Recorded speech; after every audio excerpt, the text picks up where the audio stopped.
for Once Upon a Tune, the podcast about tunes, where we celebrate music and the characters who make it. What's up, everybody? I'm Broke Bolin. And I'm Dev Jana. This is episode 10. Every episode that gets a 0, we're going to do a surprise. And surprise, we're in the same place at the same time this week. And this isn't a trick. Look at Yep. Yeah, you heard it. That was not AI, just so you know. But today we're going to be talking about, well, we're going to get to the big idea in a moment. But first, I want to do some page 2 discussions. These are things that we didn't cover in previous episodes. Specifically, in the one about drummers, there were 2 drummers about whom I did not talk. One is Ginger Baker, the great drummer from, I almost said Cream. They rhyme, at least. And one of the craziest people to ever pick up a pair of sticks or even be in a rock band, which is saying quite a bit. I don't want to get too deep into it, but absolutely check out Ginger Baker's story, how he ended up in Africa creating a studio over there. It's absolutely wild. And even into like late stage life, he was beating people up, and it's pretty amazing. I believe it's called Beware Mr. Baker was the one of the documentaries made about him kind of way later in life, and it was wild. I was like, well, that dude just never really slowed down. Was there any drummers that you think we maybe left out? I mean, I hit all the ones I want to. I mean, all drummers. Like, if I can say that, honestly, because I'll tell you what, I play every instrument that I can get my hands on. I love drumming. But, man, I'll tell you what, any drummers past 60 that can still do it and still hold a candle, I just want to shout out to all of them because, you know, that's a huge feat. Like, what a physical instrument. But somebody I did think about, you know, we talked about James Jamerson and bass a little bit not too long ago. Part of the original Motown crew, the Funk Brothers, was Benny Benjamin. And he had a really interesting pickup style. So those are the only guys, like Benny Benjamin, James Jamerson. You can't. Nicky Nickerson. You know, there's not many other names that you can do that with. I think you had to have been an amazing bass player at that time to pull off a name like that. I also want to talk about Trilak Gortu, one of the more creative drummers that I've ever heard. He's also an Indian guy. His signature sticks are some of my favorites. They're the brown wood with the yellow handle that has a little divot in them. I know a few folks who play him and didn't know who he was. And I'd be like, oh, those are the go-to sticks. They're like, what? And I was like, go check him out online. He's doing things where he's submerging cymbals in water while he's playing them. So they like really, really creative stuff. Sound effects style. Yeah. As much sound design as percussion and really, really interesting stuff. But he was another one I wanted to bring up. And then when we were talking about theme songs, obviously, we talked about like some of the greats, like Star Wars and stuff. This was actually from when I saw Star Wars with the Minnesota Orchestra playing live to the movie. If you ever get a chance to see something like that, I believe there's I think it's the Lord of the Rings that the Erie Philharmonic is doing sometime soon. It's totally worth it, even if you don't usually go to see orchestra music. I love seeing orchestra music live. But there was a cartoon called The Orbots, and nobody remembers this cartoon. Only like kind of hardcore pseudo-anime fans remember it. But this theme song has been stuck in my head for forever. It was one of those kind of Transformers rip-off cartoons in the 80s. I think it only aired for 8 episodes and has been stuck in my brain the whole time. And I thought about that, and I wanted to bring up, go mighty Orbots, they're coming together to fight for what's right everywhere. Mighty Orbots. Yeah. Amazing, right? It's, link in the Spotify playlist. Yeah, we'll see if anybody even bothered to digitize that. But that reminded me of how amazing the original Transformers more than meets the eye. Try to learn that sometime. Autobot. It's way more interesting and difficult rhythmically and harmonically or melodically than you would probably imagine. Totally worth checking out and trying to learn. It's a bit of an education. Learning that early on set me up to be able to learn like prog metal stuff when I was older, quite honestly. But yeah, anything, or the original Ninja Turtles video game music. Right. Yeah, I was about to say, which Ninja Turtles video game? Oh, the original NES. Like, NES, dude. The way it comes in, man, that song hits. Anyway, what's the big idea today? We're going to talk about albums, man. Best albums or albums that I think the best albums are already like spoken for. Yeah. Like people know the greatest albums of all time, but we're gonna talk about the greatest albums in our minds that you might not know of. And that should be on that list, and just albums that you can listen to the full way through. That no skip albums. No skip albums. So, and I want to bring up part of why we discussed this is that in today's day and age, the concept of the album is kind of becoming more ephemeral by the day. People will create playlists of their favorite songs. Artists, even, I'm trying to think of like some of the newer ones. Like Dominic Fike is one of my favorite new artists.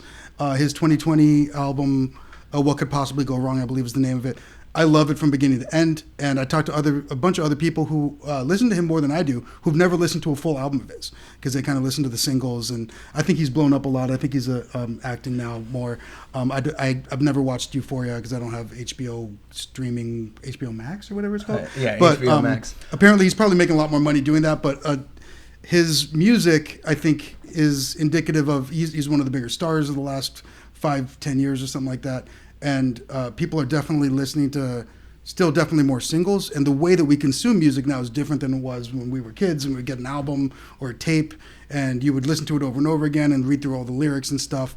And there are just the concept of sitting down and listening to an album is something that we want to preserve. And I think that's the best way. Like when you would get an album from an artist, that was their like artist statement at that moment. Yeah. And there's no better way to kind of understand what an artist is doing. Well, and it's the same thing with video games. When you were younger in the 90s and late 80s, you played video games. There wasn't continuous lives or anything. You had to find all these weird secrets in video games because you weren't gonna get another one. You know what I mean? Yeah. Like you weren't gonna get another one. So like when you'd get an album, So you beat the shit out of the album. Yeah. You did. Like literally listen to it nonstop until the tape wore off or until the skips started coming on the CD. Yeah. And it's interesting that you brought up singles because I just had some consultation with somebody who wants to record. Where am I at Aerotone at my studio Aerotone, and we were talking about what an album is now, and because he said he wanted to record an album, and I kind of was just like, well, what exactly does that mean? Like, is it a concept album? If so, I understand.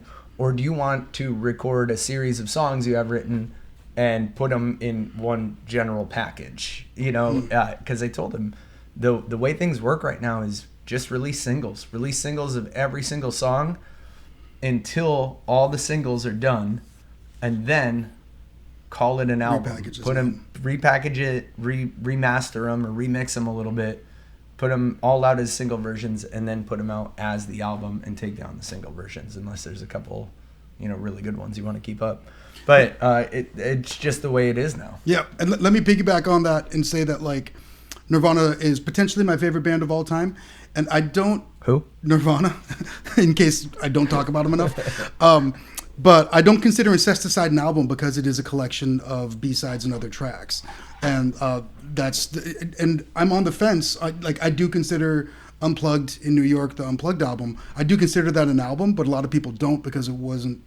It was a performance that was captured rather than an album that was recorded. So there are a lot of ideas about that. Like I would probably put like Simon and Garfunkel live in Central Park as one of my favorite albums, but I'm not going to call that an album. I'm going to call that a recording of a live event for the purposes of this recording. Does that make sense? Yeah, just thinking about that. Oh, it's Simon and Garfunkel album. Unreal. 10,000 people, maybe more. Yeah. The crowd just explodes. Yeah, 200,000 more. Oh, it's one of the most amazing recordings of all time. Okay, now that we had a moment with that. What are we talking about?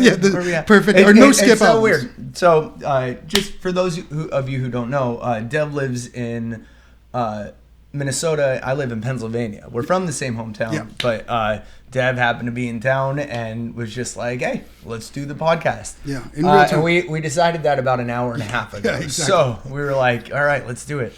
So, all right, I'm going to start off with one about which I've talked a bunch of times, which is Back to Black, Amy Winehouse. If I have to choose a favorite album, that's always in the top 3 to 5 at any point in time. I think that Mark Ronson did an incredible job of capturing where the artist was at that point in time And there are some amazing moments that I'm not sure anyone else would have done. Like specifically in the song "Back to Black," there's a breakdown in it where it's just vocals and a tambourine. I'm not sure anybody else would have taken the time to like put that together exactly like that at that point in time. I love the way that the backing vocals all still sound kind of 50s, 60s production, and the drums are pretty like it's from song to song. It really depends on what's happening there, but there's some. He doesn't really commit to a single style for the whole album. He's clearly going, this is right for this song. This is right for this song. And they're pretty minimalist. Yes, like they're very minimalist. It's not overproduced, but it's produced extraordinarily well. And there are times when I'm like, oh, especially if I'm listening when I'm on an airplane or something, and I'm like, oh, I heard that sound. I didn't realize how hard that was panned to one side. Or there's some really interesting EQ choices. There are things that are much more mid-rangey than I would have probably done. I would have gone for more of a full-range sound. There's a lot more like low cut or high pass things happening with some of the guitars that allow the like keys or the kick to come through that are a little bit clickier. And of course, I think that it's one of the best, it's one of the hardest songs, or hardest albums with which to sing along, but there are all these great melodies in it. It's just impossible for anybody else to sound like Amy Winehouse. And I was, I'm helping a friend record her album right now, and we were talking about how much we both love that album. And I was like, well, a lot of that just really comes down to what Amy's voice sounded like. There's just I don't want to use the word nasal, but there's like a mid-rangey quality to her voice that always jumps out of the speakers, no matter what instruments are around or underneath it. Yeah. And it was captured really, really wonderfully. Yeah, awesome recording. Man, I was just watching. I don't recommend anyone looks this up because it's kind of heartbreaking, but I was just watching her final performances. Yeah, man, it's really tough. And hearing the story about it. I remember when Amy Winehouse passed away. What year was that? I want to say 2003. Yeah, it was a long time. I think it was after that. It had to have been after that. Maybe 7. Anyway, it was a long time ago. That's about 20 years ago. Yeah, it was a while ago. But I just remember when she passed, everyone was like, "Oh yeah, she was a junkie," and it happens. And the truth is, it was way more heartbreaking. It really was alcohol that killed her, but it was the pressures of kind of in a way being forced to go on. Yeah. Have you seen Amy, the movie, the documentary? No, about not it? yet. Okay, so we're a couple dudes in the music industry right here. I'm just going to say this, like, I think that it had as much, if not more, to do with the fact that she was just surrounded by some of the worst men on the planet. I think her dad and her husband were. It was just I just can't think of an artist that I wanted to give a hug more than Amy Winehouse, and I wish that we missed out. Obviously, it was a tragic ending to an amazing artist. Yeah. But we missed out on a lot of positive things coming for her and her fans as a result of how she was treated, and it's a lesson that hopefully we all learn. Right. Sorry, that got a little bit darker than we like to keep it here, but it is our responsibility to be better people. It really is. Well, and it's important to talk about this stuff. Yeah. It's one thing to be dark; it's another to be real. Yeah. We're not being dark for no reason. We're being real dark. We're getting real dark. All right. Where you want to go first? So I'm gonna lighten things up, and I think one of my first. I can't say my first, but an album that I think deserves a huge shout out, especially for me personally, what it did as far as taking me out of electric guitar and full band music to moving into like the folk Americana roots end of things, is the album Emotionalism by the Avett Brothers. I don't know if you've ever heard this album. I haven't, no. So the Avett Brothers are these couple of brothers from North Carolina, I believe, or South Carolina. Might be South Carolina. The Carolinas. That's a big deal. The Carolinas. But they're brothers, and their music is... They'd been making music their entire life, and they were in like punk and progressive bands and stuff for a long time, but they hit it then when they got into the folk. They have they have an upright bass player that's been with them since the beginning and a cello player that's been with them since the beginning.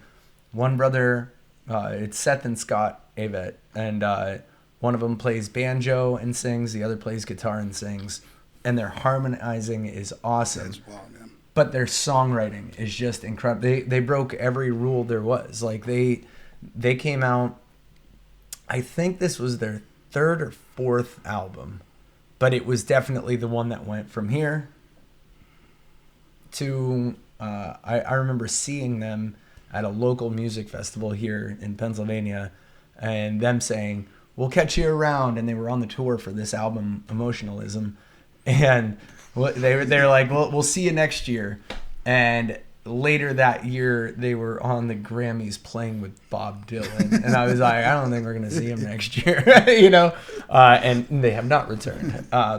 Cool enough, I actually got to play with their dad. Oh, awesome. Yeah, their dad also plays, and we played the same festival, and he came and talked to me a little bit. But yeah, this album, Emotionalism, the songwriting is just unbelievable. The melodies, they pull some stuff that I've just never heard. You know, taking from Appalachian music, folk music, bluegrass, like I said, just roots in Americana music, but absolutely putting it to a modern standard of pop, and just the melodies that they came up with and the harmonizing and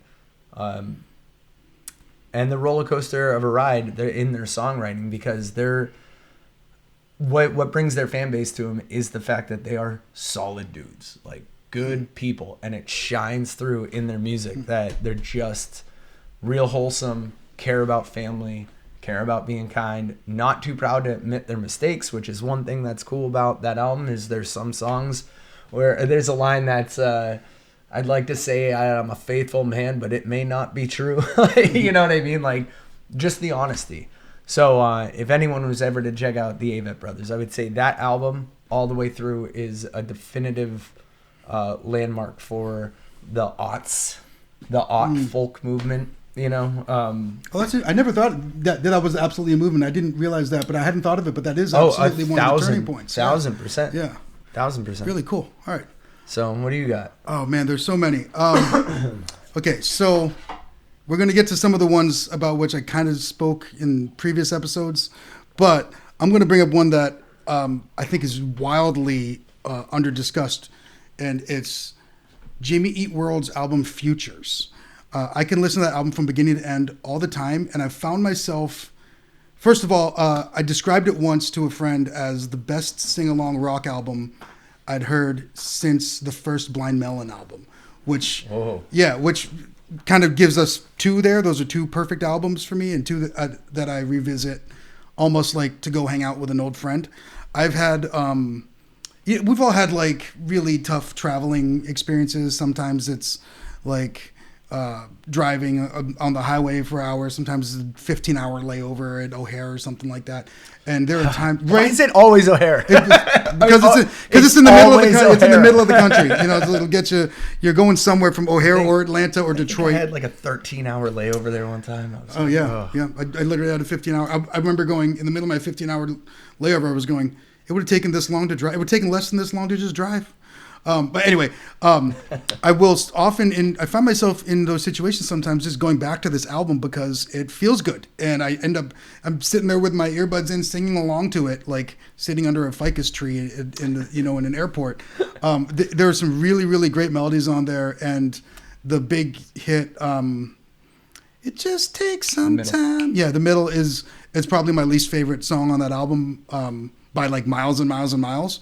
But the rest of the album is fantastic. The lyrics are incredible, and the last song, 23, is something that I love. The Open Highway Drive a lot, and it's something that it's really late at night, I find myself listening to that when I'm on the road a lot, and it's a really great like highway driving song. But absolutely give that a listen. And 23, I think, because it's at the end of that album, and the big hit on that album is one that people kind of like, whatever. It's this aughts pop song. It fits. It it is the middle is completely. Does it fit in the middle of the album? It does. It does. It's completely recontextualized in the center of that album. I'm not gonna say in the middle, but when you get to 23 at the end, I really think that it is a special song. It's incredibly well produced. Listen to it with good headphones on or in your car turned up loud, and I think, especially if you haven't really given Jimmy Eat World a chance, I think it'll really change some ideas. And the very first song, Futures, is, you know what? If I had to choose my favorite Jimmy Eat World song, it might be Futures. It's a fantastic song. There you go. I actually just opened for them. Not this summer, last summer. It was us, Wheatus, and them. I didn't get to meet them, but I got to be backstage and on the side of the stage while they were playing. They were so good. They're awesome. Yeah. They brought it. I missed the boat on that era because I didn't like emo music. Yeah. Which is funny because I just talked about an album called Emotionalism. Yeah. It was not an emo album. But I wasn't really into the emo thing. I was more into like the hardcore punk and like the early rockabilly stuff. So I definitely rebelled against any of that stuff when it was happening.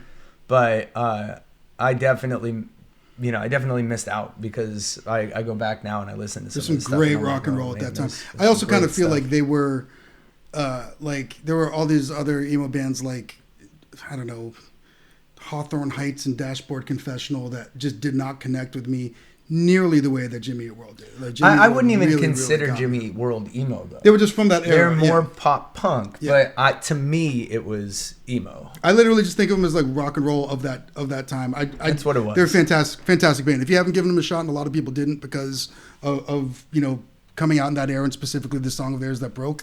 The album prior to that. Anyway, whatever. Yeah, give them a shot. That album, Futures. It's so funny because it sounds so stupid now. It does, right? I know part of it's because we're older, but I do think the world has changed where, like, you would rebel against bands back in the day and be like, oh, I don't like this band for no reason other than to just because of their contemporaries, be an idiot. Yeah. You know what I mean? Contrarian. Like I don't think I see a lot of that anymore. I think the world's more of an open book now. It's like nobody cares what you like or don't like. And because we have all the music that we want at our fingertips whenever, a lot of the my younger friends, some of them who were like less than half of my age, they see music more as like a collage than like a like sustenance, I'll take all these different things and we see that with a lot of these younger artists, is like all these different influences coming together, kind of the same way that George Lucas put all these different film influences together to create Star Wars. I got him, folks. I promise he's okay. Yeah, exactly. Just a mild stroke.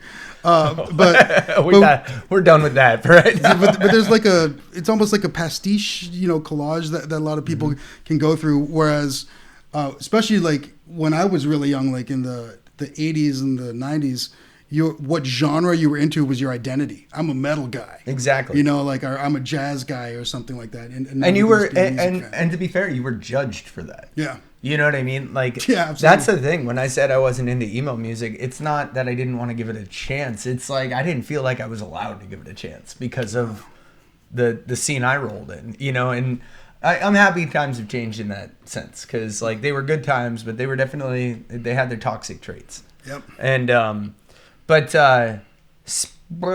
was gonna try and roll that in toxic traits into something, but I can't because there's nothing I can say that's toxic about this dude.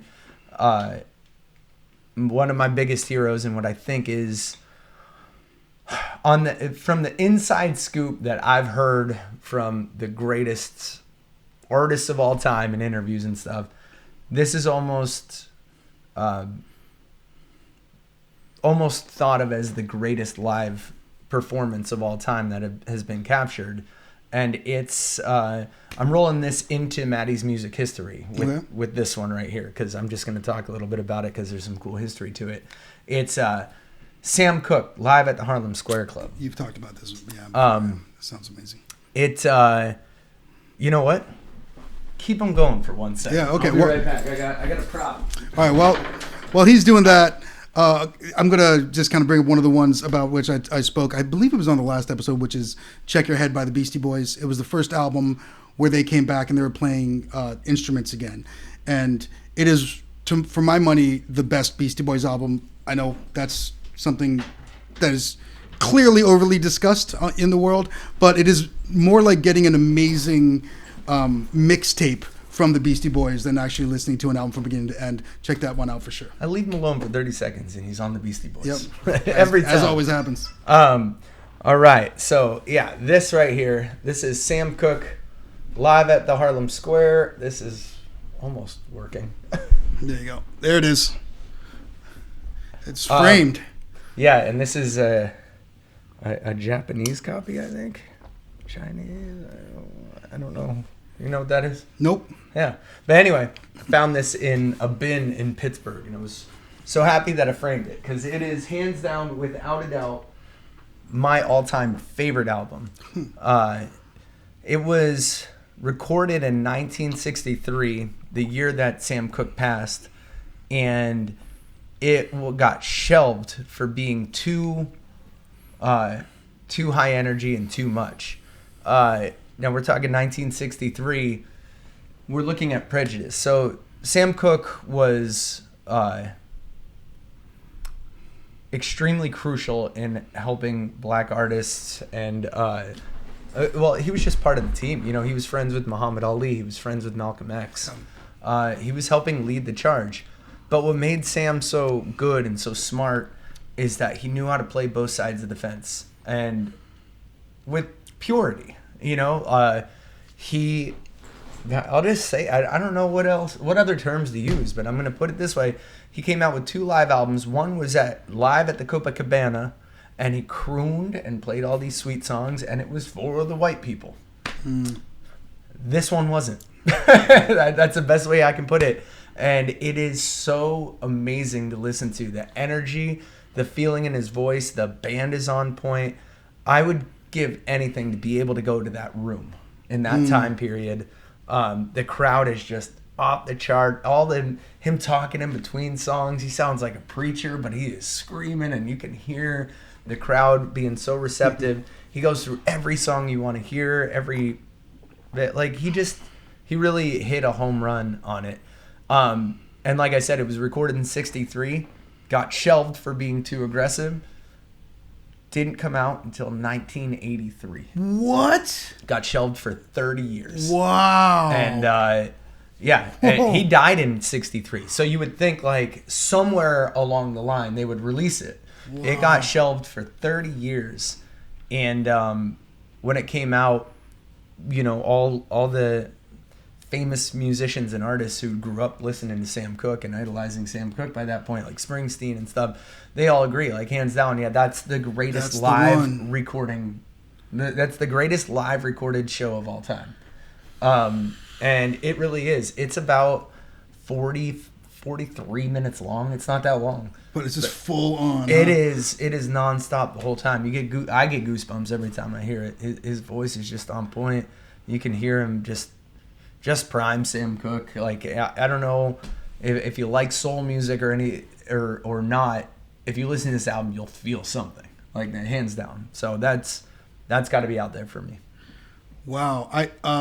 We're gonna put a pin in that. We're gonna come back to it eventually. I'm gonna make him do a full Matt's music history on like how that happened. Like how does an album, like who produced it? You know, like how. I'm gonna make him do that.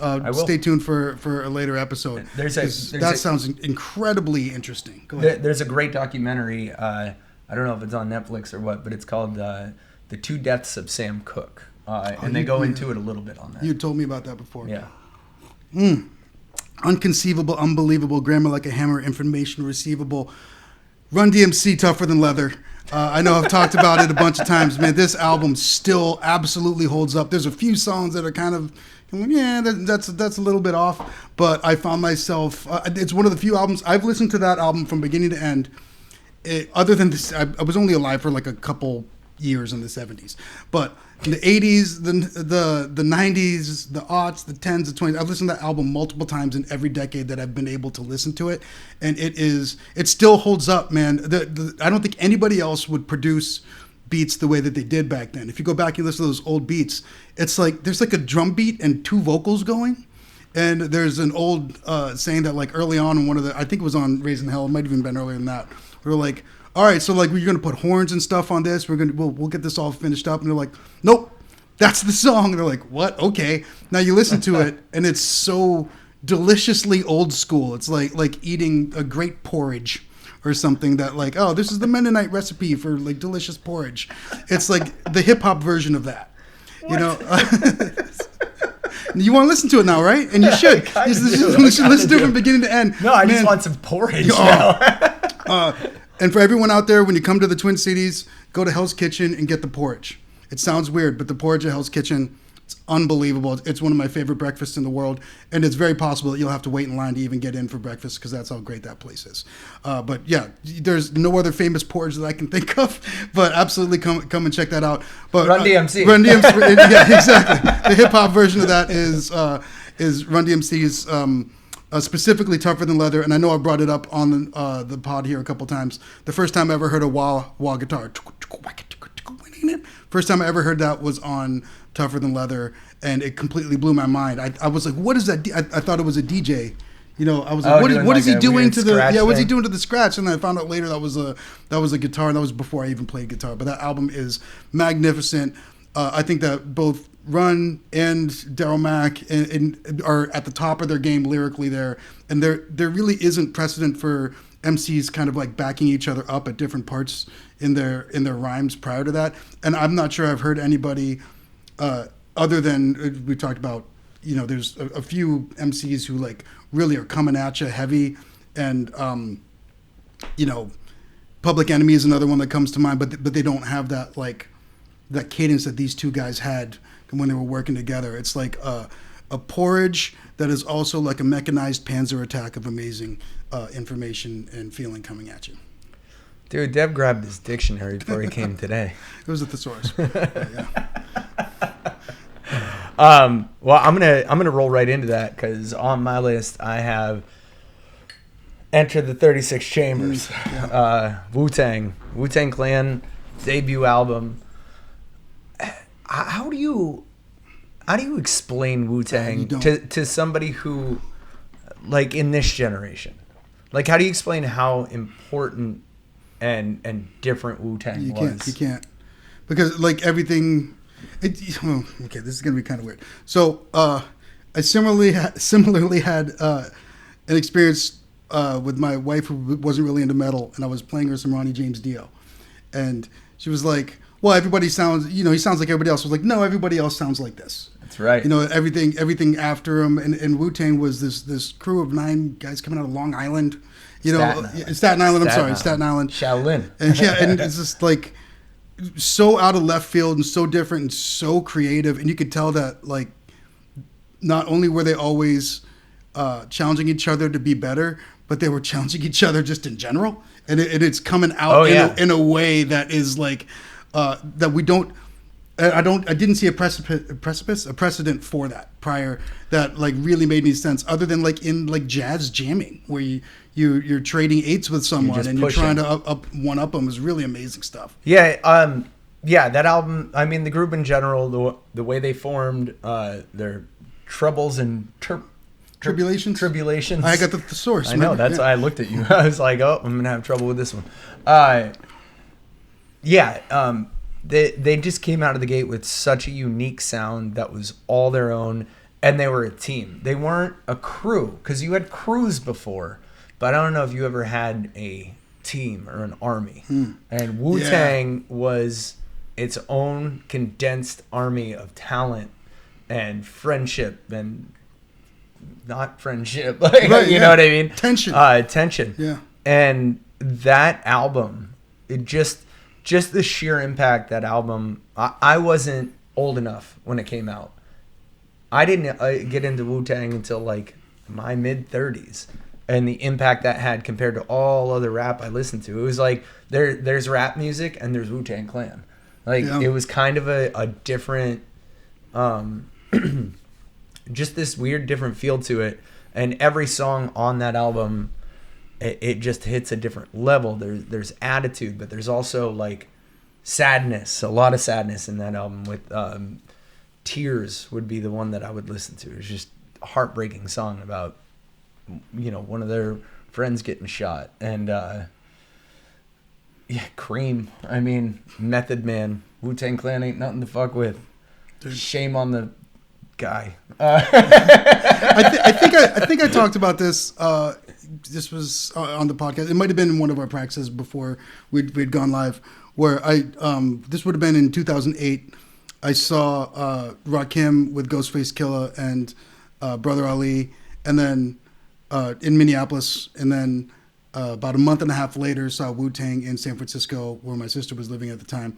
And in that time, in between those two, in like 48 days or whatever between, Ghostface got arrested for something. So like I saw him live in Minneapolis, and then I saw Wu-Tang without him, like less than 50 days later, and I was like, that was a very Wu-Tang experience to be having. You didn't miss a beat. At the time, Meth went all the way to the bar, like the back of the venue on the bar, and he was running around on it, and then did a front flip and was still spitting in the mic while he was carried back to the stage. Yeah, it was amazing. It was awesome. That was a show, and this was 2008. So like 15 years after their what people would consider their prime. Like when they were at the height of their powers. I think that album came out in 93. I was gonna say 93, 94, something like that. I was in high school. That's how long ago that came out. So, but oh man, I had a prop for that too. I was about to say, well, he just got a brand new Wu-Tang light fixture. Yeah, it's like a 3D printed. We'll insert a picture here. Let's point right here. We'll insert a picture in the edit. Yeah, we'll put it in there. Wow, that's a tough one to follow, man. That's a real tough one to follow. All right, I'll do a quick lightning round because there's a couple here that I think Guns N' Roses' Appetite for Destruction is an absolutely perfect album. And while we're talking about highway songs, Out to Get Me is one of my favorite songs when they're out on the highway. Just you need to get woken up while you're going somewhere. Out to Get Me is a really great one. On my way flying into town, I downloaded a bunch of stuff so while I was in airplane mode I could listen to it. One of them is one of my all-time favorite albums, and there is not a bad moment on it, which is Offspring Smash. Mm-hmm. From beginning to end, Nitro, Youth, Energy, all the way to Smash, which has maybe the greatest halftime chorus in any modern punk song. Just really unbelievable. So many songs in there that I forgot. I was like, oh my God, I love Genocide. This song is amazing. And that was right when they found it. Yeah. They found exactly who they were, what they were. Like 110%. That was their way of saying it. That album came out on my 18th birthday. That's sick. It was the best. I got it the day that it came out on my birthday. I skipped college that day and skateboard and listen to that album. It's real old. You ain't lying. You ain't lying. I think it's 34 years old or 32 years old, that album. So, yeah, man. There's really absolutely incredible album from beginning to end. And I want to note that, and I think I might not have said this on the podcast before, but Noodles, I think, is one of the most underrated guitarists of all time. People are like, well, he doesn't shred. It's like, yeah, his name is Noodles to begin with. Like, he should be noodling and not shredding. Noodles. But he writes all these beautiful little melodies that always work in the song, that if you take them out, they don't work. And I think I said this before. This is what make me think I said this before in the podcast. This feels familiar to say again. It actually reminds me a lot of the way that Dr. Dre uses melodies. Yep. In his beats. He's got these great beats. There's the way that the Offspring does. And then we've got these do-do-do-do, that Noodles would do, which sound like do-do-do-do-do-do-do-do. Very similar approach to like when the vocals aren't there or to back them up. Or you'll get this melody from the guitar or sometimes the keys or whatever. And Dre or Premier does similar stuff in his beats where the melody works on its own. And then you bring in the hook again, and it all of a sudden becomes a counter melody to the hook while they're singing. It's really, really excellent music. Yeah. Well said. I don't know. I got nothing else to say about that one. That's a good call. I have a couple more. I want to say just a shout out to Nirvana Nevermind because I feel like that doesn't need to be said. Well, but here, this is, okay, resident Nirvana freak here, right? Tell me about the Nirvana album that isn't a perfect album. This is one of the reasons that Nirvana is so amazing. Well, the reason, I'll tell you why Nevermind outreaches it. Nevermind hit everything that Nirvana can do. They had a song of every style they could do, where I think their other albums were showcasing those styles. I think in different ways. Yeah. Yeah, you know what I mean? Like, you listen to Bleach, like, that is just heavy. Perfect album. Heavy, perfect. Perfect album. Okay, keep going. Keep going. What's next? Never mind. Perfect album. In Utero. The one that most people say is their best album. Perfect album. What's after that? Live in New York, Unplugged. Perfect album. Perfect album. Perfect. This is part of why Nirvana is like a force of nature in music. Is who else has? Sorry, guys. This was meant to be a quick one. My bad. Who else bats 1,000? Nate, tell me the other artist that bats 1,000 and that's all in 6 years or something like that. Yeah, 6 years. You know, that's unreal. Yeah. But yeah, that album specifically for me is, I look at it like if you have to listen to one Nirvana album. That's fair. It is the one that I go to the most. I will say that because it's so well rounded. Like I said, it has their like more mellow stuff. It has their less intense poppy. I hate to use pop and Nirvana in the same sentence, because nothing they did was poppy. But it was all poppy. But it's also not. And then you got Territorial Pissing. Like, you know what I mean? Like, it's just an awesome album. So I was trying to lightning around that one because I want to slide in. I want to slide in American Idiot. Oh, okay, yeah. I mean, for a band like Green Day to have Dookie come out with Dookie, which was, that's my favorite of theirs. Again, another perfect album, and then tried to experiment with some stuff. It didn't go over well until now. Now it's all classic, like Warning and stuff. But then to go, okay, watch this. And to come out with American Idiot, if you listen to that entire album from front to back and knowing that it's a story, it's a concept album, and just listen to the transitions of the songs, just Jesus of Suburbia in general. That's a whole album in the song too. And everything's perfect. Yeah. Like, the transitions are so perfect, and the words and what he's saying and the feeling they convey, I think that is true throughout the entire album. How long is that? Is that 11 minutes long? That's Jesus of Suburbia? 13 minutes? I think it's 13 minutes long. Does anything repeat in that song? No. You hadn't even thought about it until now, because it feels so natural. That song literally just goes from beginning to end, and it tells a story without repeating a bridge or a chorus or anything, and it's that freaking amazing. It's 13 minutes, so it's a full album in a song. It's incredible. I mean, don't get me wrong. If I ever have to hear Wake Me Up When September Ends again, I might go to sleep until September? Yeah, maybe. But that doesn't make it a bad song. It just means it got beat to hell. That's the middle of that album. Crap out of it. That's the middle of that album. It's pretty early. No. I mean, that's the song, like the song in the middle of the other song. Yeah, but even listening to Holiday. Like, I've heard Holiday so many times, and I don't care. Yeah, that's every time it comes on. Absolute banger. Dun, dun, dun, dun, dun, dun, dun, dun. Like, it just... I think that is a perfect album. It's a long one to listen to all the way through, but if you give it a shot and listen to it all the way through and don't agree that Green Day is pinnacle top tier songwriting talent and rock gods, royalty, absolutely, rock royalty, then you didn't. You weren't listening. You weren't listening. Yeah. You missed the point. I'm going to go in full other direction. I'm going to talk about two jazz albums that are perfect. That first one is pretty new.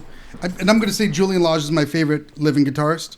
And I got to see him live at the Dakota in Minneapolis when they had this album, one of his newest ones, View with a Room. Again, they had it there, but you couldn't buy it yet. So, like, I got to go home. I got to see him and play it. And Dave King was on the drum, and Jorge Roda. That's my favorite lineup of his. And I got to take it home on vinyl, and then it got released like 3 days later. It was incredible.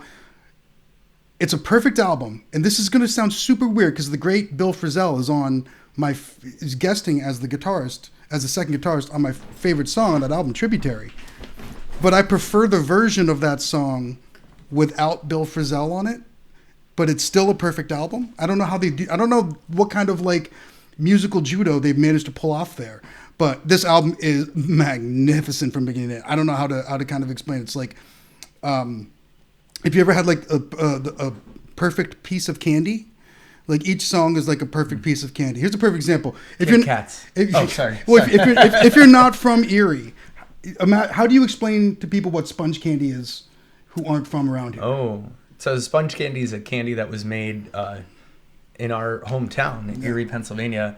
And people come from all over the world to get it, actually. But how do you explain it? I'm working on it. This is what's going to experience. I'm doing a thing. Imagine a chocolate covered what looks like a sponge. That totally disintegrates in your mouth and tastes like something you never taste. I don't know. Yeah, that's what every song is like on the album. I don't know how else you can describe it. It's a magnificent album from beginning to end. I would recommend checking out and listening to it. As long as I've been on Spotify and I was a late adopter to it, every year you get your Spotify Wrapped, and every single year it tells me you are in Julian Lodge's top 1% of listeners, because I love this guy's playing. He's one of the best. And then go listen to it, and then go find Tributary on YouTube and find the version without Bill Frisell on it, and let us know which one you think is better, because they're both incredible. But that album is beginning to end is incredible. And the great Stan Getz, this amazing saxophone player from ages ago, I mean from multiple decades, but he's best known for his recording of The Girl from Ipanema, which you've probably heard bazillion times. His instrumental stuff like fell out of a time warp or something. It still sounds like it's from the future. And there's an album called Captain Marvel. Has nothing to do with actual Captain Marvel. I believe I've talked about it on here before. I think you just talked about it last episode. Yeah, totally worth listening to from beginning to end. If you're ever like sitting down, I got to do some work, check some emails or whatever, toss that one on, and you will have the best hour or so of work for that day. It's incredible. Speaking of which, on that, how are we going to do the playlist? Can you make an album playlist? I don't think so. I think we're going to have to choose like one or two songs from each album. Or we can just put all of the songs from all the albums on the playlist. Have a really long... Let's do it. That's what we're going to do. We're going to put all the songs for each of these albums on the playlist. Yeah, that way you can just sit there and listen. And just let it roll. Oh, that's going to be... You up to that challenge? Yeah, I mean, sure. We'll make it happen. That sounds like it's worth it.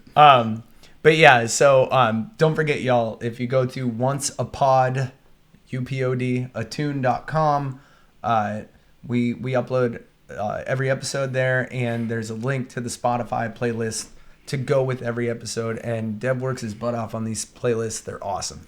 I was just cleaning my house the other day and listening to the drummer one, and yeah, we go awesome. All the artists about whom we talk in the podcast. I make a playlist of those artists, and or specific really songs. Yeah, specific songs. Yeah. Some things related to the podcast itself. In this case, it's going to be a very long playlist, yes. But we will put all these albums on there.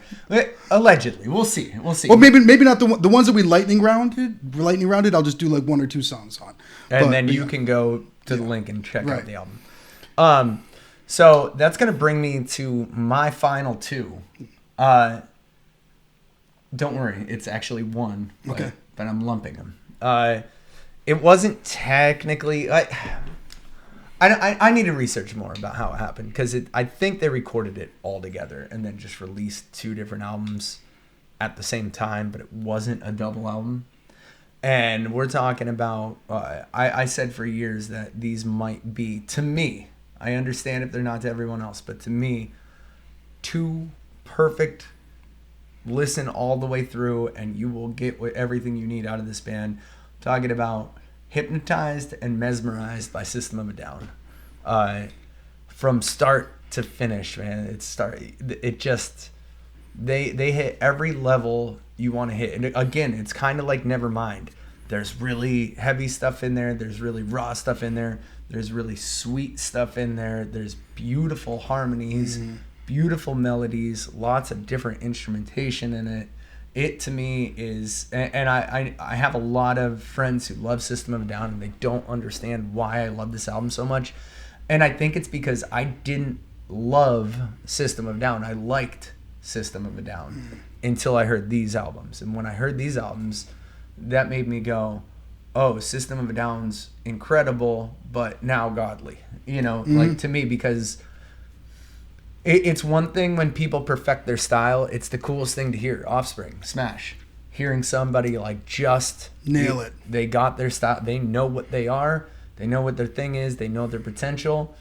They're riding the wave. To me, that was Toxicity. I think Toxicity was System of a Down's like crowning achievement as far as like, look what we can do. And then they came out with this double album, or these 2 albums, I should say. And it's like a different band almost. Like it's like System of a Down ended with Toxicity, and now the System of an Up. It's, so like they leveled up for sure, and it just, I don't know, man. I can't even call out tracks on this one because I think it really is. It's all one big song. I'm with you on that. It's best listened to both albums. Take 2.5 hours and do some road trip. It took me a while to come around because I was a big fan of the earlier System of a Down stuff. Exactly. And I was like, this is too slick. It's a little too like, it felt overproduced to me, and it was so focused. I was missing the like frenetic energy. And then as I grew with it, I was like, oh, this is just one big giant statement experience, and it took me a couple of years to kind of come around. By the time I came around to it, spiritual. Yeah, by the time I came around to it, they had split up the first time, which was a tough time to come around to it. All right, I got to see him on that tour. Yeah, you said you were all the way in the back, and it still was incredible. First time I cried seeing a live band when they played "Sad Statue." They repeat the line, "You and me will all go down in history with the sad statue of liberty and a generation that didn't agree," and it just. Oh, ain't that the truth? Did it, man. This is back in 2007. I wasn't going to talk about this, but if we're going to talk about the first bands that made us cry live, I have to talk about Santana. I can't believe I haven't talked about Santana yet. Just lightning round here. Most people would say, I think most people these days would probably say Supernatural.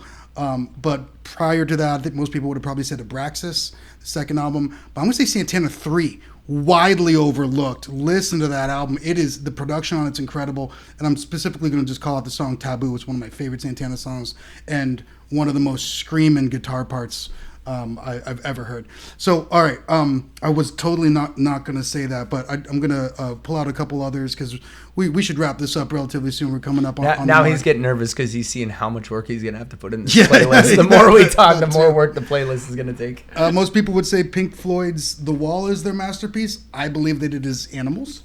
And I think that people kind of overlook that because that and Dark Side of the Moon are like take up the lion's share of listening time. Check out Animals from beginning to end.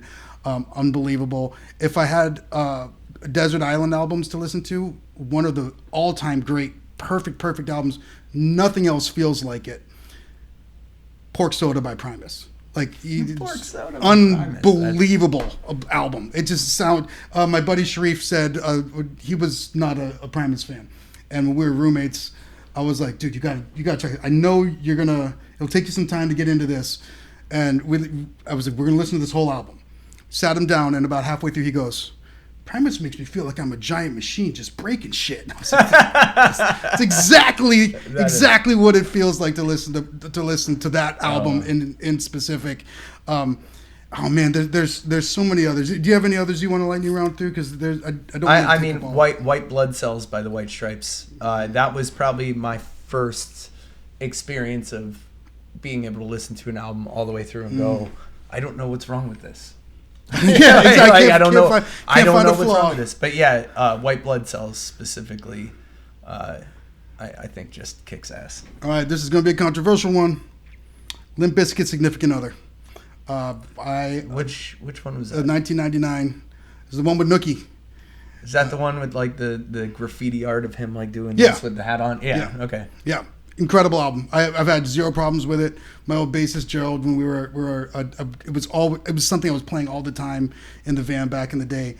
He'd be like, "Man," he was hilarious. He was a big black combat fan. He was like, "Man, this ain't hitting on shit." That's what he kept saying to me. And then, like halfway through my second time, like going out for more than like a week with him, he was like, This song's pretty good. And then it just kept like then This eventually song's all right. he'd be like, this one's all right. He's like, oh, well, what song was that? Oh, that was on that album. Oh, like, and after about a year of playing together, he had converted into a fan. That was the one Method Man was on, right? Yeah. We're in together now. Word on the street is they bit my thesis, knocked out their front teeth, is trying to taste mine, acting like they heard through the grapevine. Both feeding for the bass line, 2 for 5 rhyme. Yeah, Meth kills it on that. Yeah, man. Brought a saw to the dance floor to cut a rug. Yeah, he's absolutely crushes it on In Together now. Anyway, fantastic album. I think that Limp has had this huge resurgence. I've seen him a few times recently with hundreds of thousands of people. I'm like, how did this happen? A whole new generation has kind of come around to them, and some of the most grossest violent pits I've ever been in a good way. Like I really enjoyed it, but I can see how last time I saw them, my wife and 2 of my best friends were there, and I was like, I'm going in, and they were like, I hated it. I was like, well, it was one of the best times I had at that particular festival. So like I can see why they're so divisive, but man, that album is just stacked with bouncy tracks. Like every song has this like wing on it that really hits. Damn the Torpedoes. Tom Petty and the Heartbreakers, first album, comes out of the gates with "Here Comes My Girl," and it's just like, it sounds like a beautiful snowstorm to me. Yeah, I don't know how else to put it. It's like it both sounds like a beautiful snowstorm and like I'm on my way to the beach to go hang out. I don't know how Tom Petty did it. It's just freaking incredible. The album, the Chirping Crickets, because I got to give Buddy Holly in there. There you go. But one of Buddy Holly's first albums. There's nothing else to say about it. I just think it's a very important album, and it's great, full on. But I got a weird one for you. One that I find myself listening to all the way through. That is in its own little weird world, perfect. The first Metalocalypse album, the first Death Clock album. What an interesting. It was great. It was so good. Like, have you ever listened to it all the way through? Surprisingly. Oh man, Go Into the Water.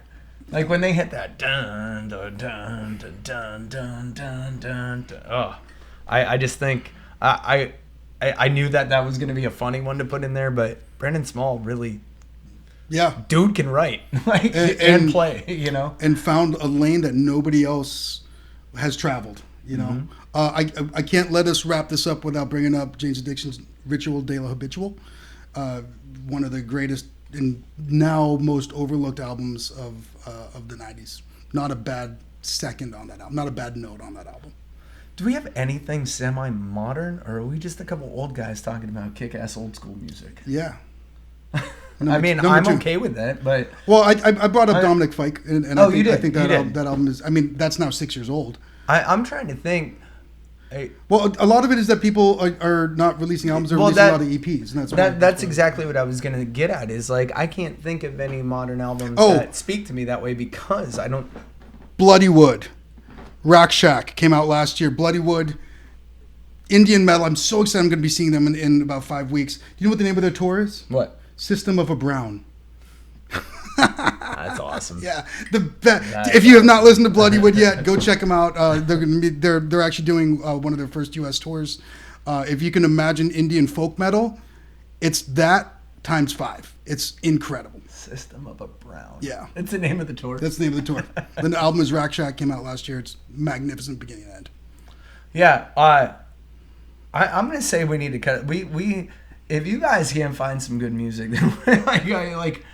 Well, you know what this is going to be a call. Put in the comments, write us an email or something. Let us know what we've been missing that have been perfect albums. We absolutely need to. Yeah, that's what we want to hear because the truth is, I don't know. I'm speaking 100% for myself, not for Dev. I realized that I reached a certain point as a songwriter where I kind of wanted to slow down being influenced. Like once I found my lane and where my songwriting, where I wanted it to be and go, I feel like I have to get all those songs out until I'm ready to be influenced again and get another herd of songs out. And in that, I feel like it slows my progression of what I listen to out. Does that make sense? It does. Like, I feel like I cultivate a bunch of influences. I hyper-focus. I get obsessed with 3 to 5 bands, learn everything I can about them, understand their style, see what I can take away and mesh all those together and write songs. But that takes 3-4 years. Right. And then I'll get an album or 2 out, and I'm like, okay, I think I'm done writing songs like this. And that's when I'll dive in and find like a few more bands. So it's weird. It's like I don't consistently listen to music. I consistently try and write music based on what I like already. I don't know. It's a weird method. But you're a songwriter. I'm a musician. Like I don't. I'm always searching for new. Like the first thing I ask people is, "What are you listening to now? What are in your playlists?" And for a very different reason, because I'm looking for like musical input. That's how I came across Bloodywood. Other than the fact that I think the algorithm knew that I was half Indian and was like, "Hey, you're half Indian and you're half metalhead. You're probably going to really dig this." But like, I don't really know.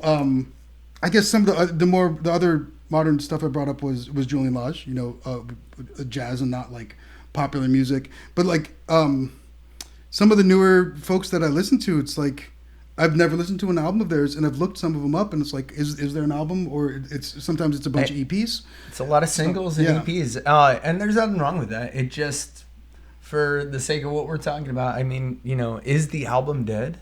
That's the question. Yeah. And I don't think it is. I think it goes back to the conversation I had with my client in the studio today. I was just saying that Alice Merton's new album came out a couple weeks ago, and I've been listening to it nonstop. It's fantastic. I can't believe I didn't bring that up earlier. That is a new album. I believe it came out January 17th. So just like rewind that. You said 5 weeks ago. So fast. Alice Merton's new album. Alice Merton, German singer-songwriter. Her new album is called Visions. It is great from beginning to end. And I sent you some of her stuff right before that album came out, and I was like, "Hey, check her out." I believe Jack went on a deep dive of. Oh no, that was Noga Erez, whose new album also was another one that I've been listening to. She's incredible. Yeah, so a couple that you should absolutely check out: Noga Erez and Alice Merton. Fantastic albums and full albums that they put out too. Oh, I just thought of it. The Vandalist was the Noga Erez album. That was maybe I think that was 2 years ago, but really, really good. I just thought of another off-the-cuff one. If you've listened to Kings of Leon, we all know Sex on Fire. That song got beat up. Great song, just it got beat up, man. I could go my whole life without hearing it again. I'm hoping to. Nice. But I feel like not a lot of people realize how incredible the first 2 albums are. Like, raw rock and roll energy. They're badass. Nothing. They sound nothing like what they turned into. And if you like what they turned into, you'll love them. If you don't like what they turned into, and you want to find something to listen to by them that might make you think different, those first 2 albums are just raw and dude, their lyrics are messed up. Like, they're kind of badass. But going back to what I was saying about my client today, I told him that an album now has to be a work of art. It can't be a collage of like, okay, I wrote a whole bunch of songs and I just want a way to package them. Don't do that. If that's the route you're going, then just release a whole bunch of individual songs. Let them be their own individual pieces of art. An album nowadays specifically, and this has always been the case, but I think nowadays specifically, if you're going to release an album, there has to be something to it. All the songs have to have some kind of perfect vibe together, or either a concept or at least a common thread. Yeah. I think that's the way to do it. That's just a bit of advice from a producer standpoint and a musician who's trying to crack algorithms and do things this new way, which is now just the modern way, because it's not new anymore. This is just the world we live in, and what it's like putting energy into art and just praying somebody at least has a chance to hear it, to feel something from it, let alone it just being on a shelf somewhere in the wonderful internet space. If we look back at all the great albums about which we just talked, they all had a common thread that went through all of them. So that's not a new, it's not a new idea, but I think it is more prevalent today than it was in the past for sure. All right, with that, I think we should wrap it up. We've been here for a little bit over an hour. This has been Once Upon a Tune, the podcast about tunes that celebrates music and the characters who make it, guys. I'm Broke Bolin. I'm Dev Jana, and we will see you next week. Cheers.